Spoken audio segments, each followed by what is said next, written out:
Hello Aquarius, Sun, Moon and Rising. This is your love life reading for the first half of February. A very happy birthday to those of you that will be celebrating your solar returns during this time.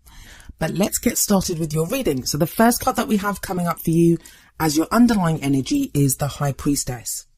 The High Priestess is the keeper of secrets. She has access to all knowledge, especially occult knowledge, and her advice is to usually follow your gut instinct. She can sometimes whisper the answers to you that you're looking for, but it's a pretty good bet when she shows up, especially as an underlying energy, that you're not in possession of all the facts or of all the details within your situation.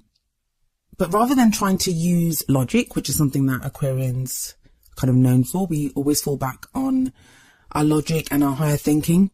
She says to follow your gut. Like, what is it that you feel is right in this situation? We see the moon behind her there in this card. And I don't usually jump ahead, but right at the end of the tarot cards, we see the actual moon card does show up. That's an important connection to make, but I'm going to explain that in just a moment when I get to the moon card. For now, I'm going to move on to the heart of the matter, or the heart of your love reading. And what we have here is the Two of Pentacles. So Aquarius, right now, it seems like you're trying to juggle several things. You're trying to balance things out. There may be important decisions that you're having to make at this time. Choices, maybe even in your practical life, not even with your love life, but in your practical life, maybe with a job or jobs or money or investments, or, house moves, those types of things that are affecting your love life. And you're kind of working hard to keep that balance. Now, it's not as bad as the Two of Swords, which is like, it's difficult and there's like difficult decisions to make. This you're getting done. Usually what we see in the Two of Pentacles, and we see it here as well, there is this kind of rough or kind of rocky sea behind the person that's balancing the Two Pentacles.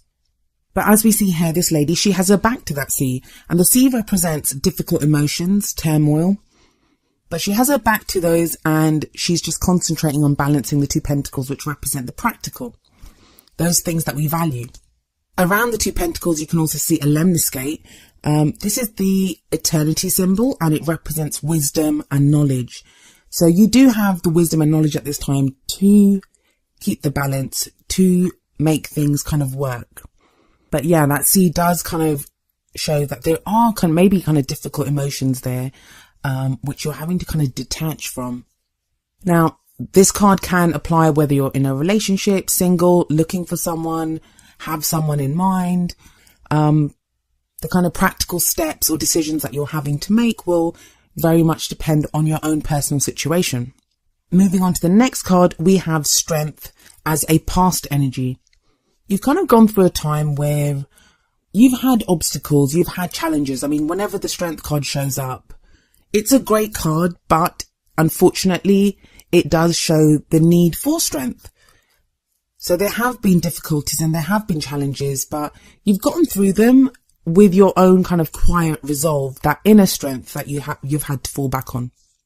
The past energy, I mean, we all know what's happened in our past, so why do we look at the past? It's to show us where we've come from, what's led to where we are right now. And I feel like in this reading, Aquarius, it's really important for you to remember how much strength you've shown. Now, that may be in the last month, that may be in the past year.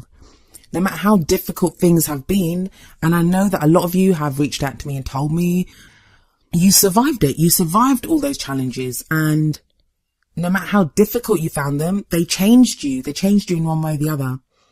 And for some reason, you're being called upon to remember the strength that you've shown, to remember what got you through, that inner strength that you had.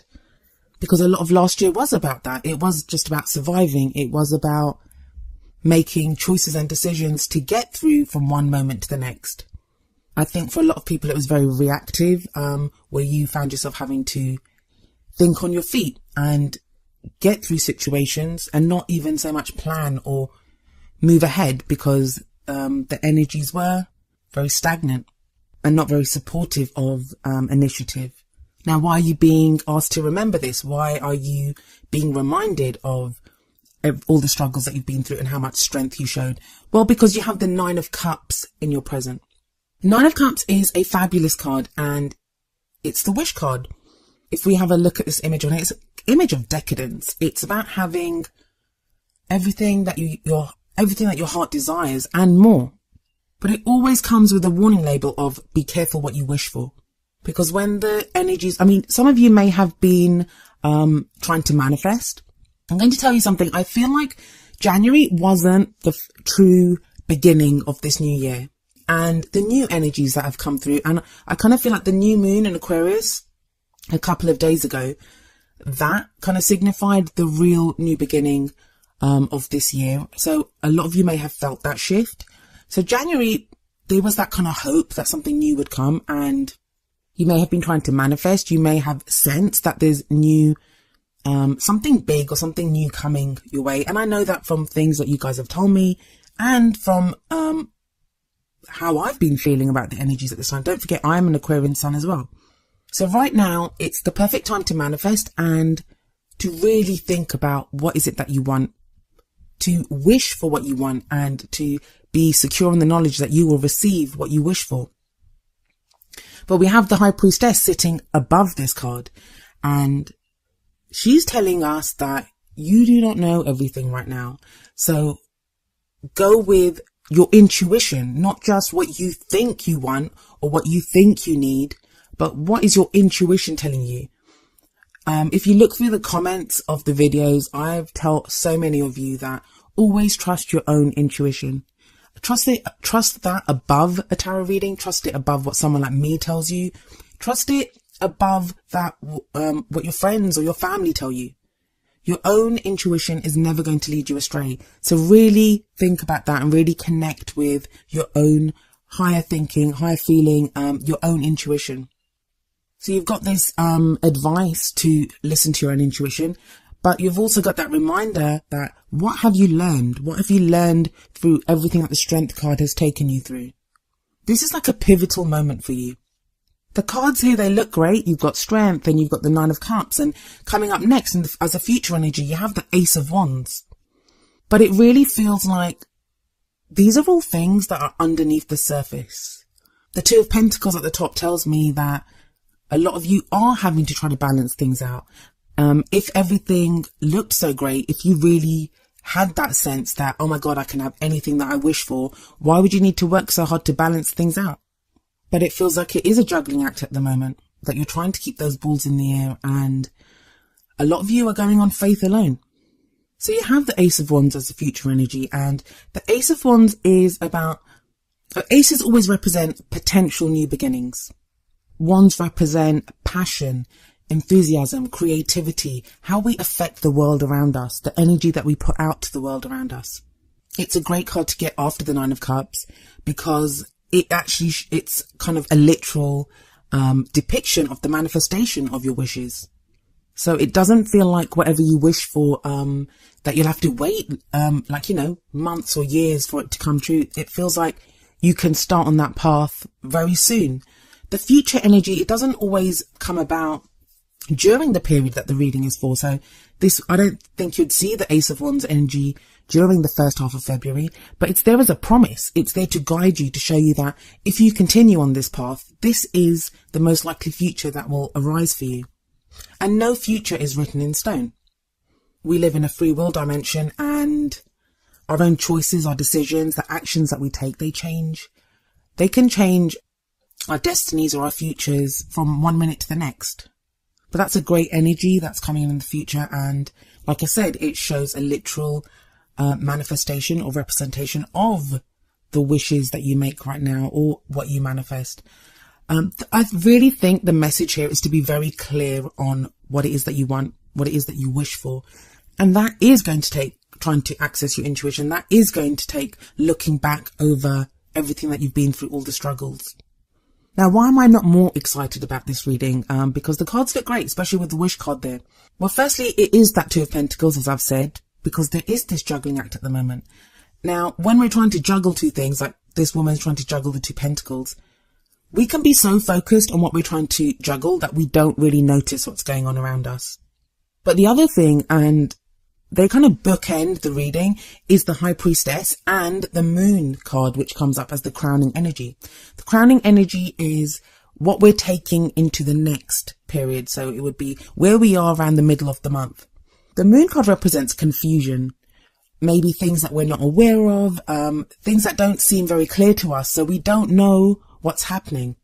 So even though you have these kind of bright cards in the middle with the past, present and future energy, with the High Priestess and the Moon as bookends to the reading, it shows a dark path, and it kind of feels like you're in the dark at the moment, Aquarius, that you're having to go on faith alone, and that's not always easy to do. Both the High Priestess and the Moon tell you to follow your intuition, look for signs, concentrate on your dreams. What are you seeing at this time? What are you feeling at this time? And I don't mean that little voice of fear inside of you that's going to be telling you that, I don't know what's happening. I don't know what's out there. The example I always give for the Moon card is if you go out into your garden in the sunlight, you can see every blade of grass. Everything is absolutely clear. You go out there at night and under the moonlight, it can be quite frightening. It can be, there's shadows everywhere. You don't know what's out there. So with this High Priestess energy, a lot of you will be feeling like there is something big happening. Now, if you're in a relationship, you may feel like there's some big change coming within your relationship. If you're single, you may have that sense that you're about to meet someone big or something huge is about to take place within your life. Because you have access to that knowledge, you have that sense that something is coming up. But you're Aquarius. You also need evidence. You also need proof. You also need to be able to see what's happening. You need some kind of, I have recently heard someone say it's like you need input, you need data input so you can make sense of it. And it kind of feels like at the moment you're not getting that. All you've got to go by, especially with the Strength card in the past, is how you reacted in those situations. All you have to go by at the moment is a sense that maybe I can get what I want. Can I get what I want? What is it that I want? So there's like more questions than there are answers right now. So I feel like the true message of this is to do what that lady's doing in the Two of Pentacles, which is to keep the balance and to keep the faith. You're going to have to go on faith alone. And Aquarius, I know, like, I've looked at the readings. I've done the readings for the last, couple of months. And it kind of feels like things have been getting better. There's this promise of something coming, but nothing's transpiring. And it might look or feel to you that you're not making any progress. You're not making any movement. I mean, even look here, we don't have any kind of real energy cards. You have the promise of this passion and energetic card coming up in the future, but you don't have that at the moment. Even in the Two of Pentacles, you're standing still. It's difficult to try to balance things when you're moving. So it might feel like you're just standing still trying to balance things out and you're not really making any progress. But you are. It's just you cannot see the path that you're going on right now, but you are making progress and you are moving towards something. And this reading is just trying to encourage you to don't lose faith. Don't react to the fears and the doubts that might be coming up right now. If anything, now is the time to rededicate yourself to what it is that you want. The easiest feeling in the world right now is going to be, I keep waiting, nothing happens, I'm going to give up. That what's the point? And if you do that, you're going to miss out on this great energy of the Nine of Cups, which is encouraging you to not lose that faith and not to say nothing ever happens, but to say, yes, now is the time. That is the downtime. Doesn't look like anything's happening, but it just gives me that time to manifest, to get clear on what it is that I want. We have the whole year ahead of us yet. We've only got through January, and January was pretty slow because of like Mercury retrograde. We just got out of Mercury retrograde. I mean, for the first time in I don't know how long, all the planets are direct, at least for this first week of February. Use that energy to decide what it is that you want. So what's the advice from the Oracle cards? Well, the first card that comes up from the Romance Angels deck is Wedding. And the card says, this situation involves marriage. Now, for some of you that are married, it's going to be about your marriages. Maybe you've been trying to get things done within your partnership, within your marriage, and it feels like nothing's happening. But this is when you have to remind yourself with that Strength card that you've endured so much that you will get to where you need to be. And there is that kind of new energy, even almost like a new lease on life coming in with the Ace of Wands. For some of you, your manifestation with that Nine of Cups, it's going to be that you're trying to manifest a wedding. It doesn't have to be a wedding, like a literal wedding. Like some people don't actually want to get married, but it can be that level of commitment. That's what that wedding card represents. But it's a solid card. It speaks of a strong commitment, and it's a very kind of grounding energy I feel in your love life. This is not about, the energies that are coming up here, especially with that wedding card, this is not about looking for, a one night stand. Those are fine. I'm not judging that, but it feels like a lot of you are trying to move towards something very, very solid. Something that will last the test of time. It's that kind of big love, settling down, meeting the one. It's that kind of energy. And then the next card that we have from the Whispers of Love deck is number 43, Love Endures. And the card says, love does not give up or lose faith. Love is hopeful and withstands every situation. And this is a reminder right now. And if we look at it, there's a ship and we see in the background the moon there as well. Things are not clear right now. With that High Priestess, with that moon, things are not clear. With you having to just focus on keeping those pentacles in the air, you may be feeling like you just want to give up. There may be other things that are more pressing. Maybe you're trying to work on your business, trying to earn money, trying to move house, trying to change job. Like there could be other practical issues in your life that you feel are more pressing at this time, or that nothing ever happens in my love life anyway. That's the most frustrating feeling in the world, when you kind of can sense that something is coming your way, but it just doesn't transpire. And you keep getting told, oh, it's going to happen. Oh, it's going to come. You've got this energy coming through. I feel like a lot of the times the messages that come up in the tarot, especially with the Nine of Cups, especially when you're being told you can manifest something, those messages are there to try to keep you on your path, to keep you working towards your goal, to give you that hope. Because sometimes that's what we need. That's what we need. We just need to be told or reminded what we're working towards, or that, we must keep the faith. And love does not give up. So even if you don't have someone to love in your life right now, you have yourself to love, and you owe it to yourself to love yourself and to stay on your path, to find that fulfilling love, that committed love that you are working towards.